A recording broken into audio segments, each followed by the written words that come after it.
Bishut Mara Rabotai, avec la permission d'Hachem, vous savez tous que la Torah a été donnée au mont Sinaï.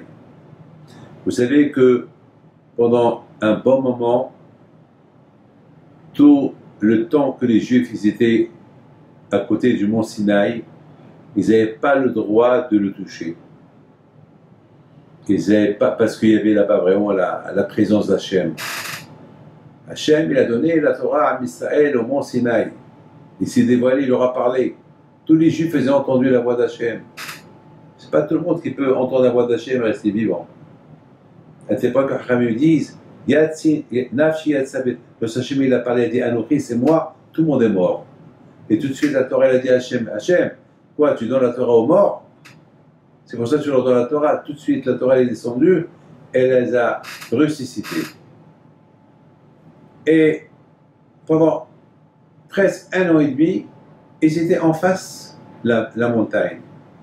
Et après 1 an et demi, ils devaient quitter la montagne, le mont Sinaï, et avec le tabernacle.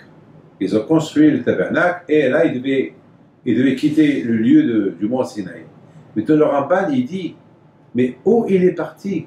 Toute cette auréole, toute cette sainteté qu'elle a acquis le mont Sinaï, où elle est partie?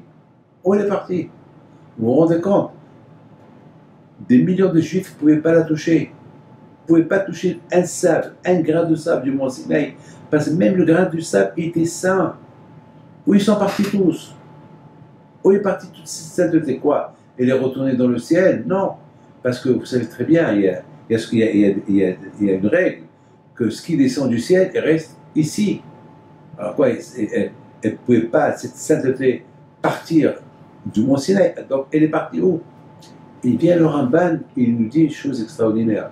Le Ramban, il nous dit que toute cette sainteté du mont Sinaï, elle est rentrée dans le tabernacle. C'est-à-dire que ce tabernacle-là, où il y avait le Beth Amikdash, c'est là où il y avait toute la sainteté du mont Sinaï. Elle est partie là-bas.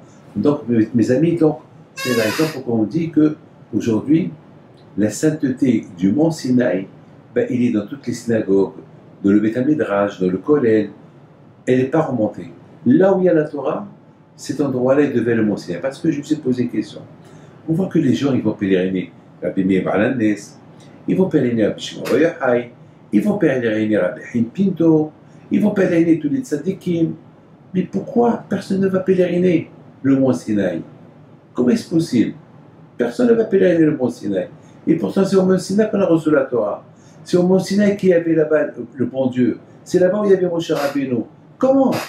La réponse, c'est que le mont Sinaï, il est devenu international. Il n'y a plus de mont Sinaï. Et aujourd'hui, tu peux aller là-bas, il n'y a rien à pèleriner. Il n'y a rien du tout là-bas. Ce que Hachem, il a donné à mont Sinaï, lorsque les Juifs ils sont partis de mont Sinaï, chacun il a pris avec lui un peu du mont Sinaï. Chacun il a pris un peu de la Kedusha du mont Sinaï. Akadosh a dit, faites-moi le tabernacle et je veux résider en vous.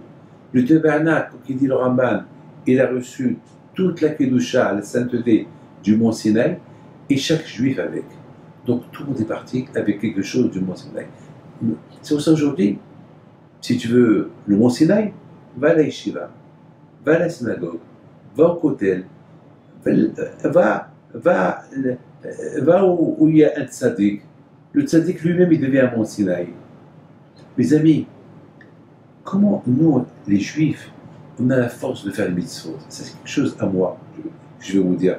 Comment est-ce possible que, par exemple, comment est-ce possible qu'on respecte Dida, on fait Shabbat, on fait des mitzvot que le monde n'arrive pas à croire qu'on peut faire ces mitzvot-là? Comment est-ce possible?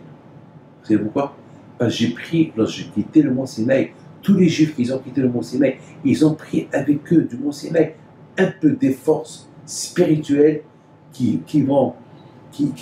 que ça va les aider à respecter la Torah et mitzvot à n'importe quelle génération.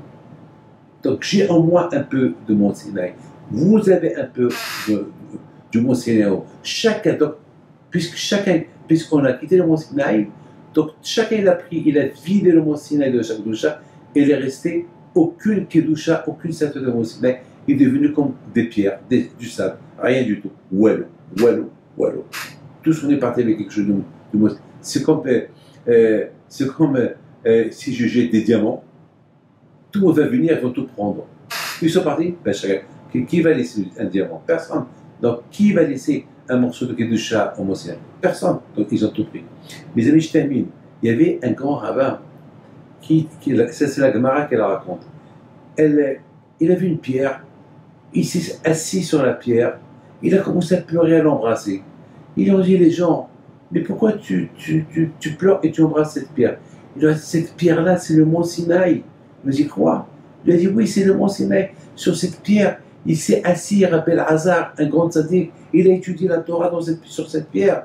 Donc il a rendu cette pierre comme le Mont Sinaï. Vous voyez, mes amis, que là où il y a la Torah, il y a le Mont Sinaï.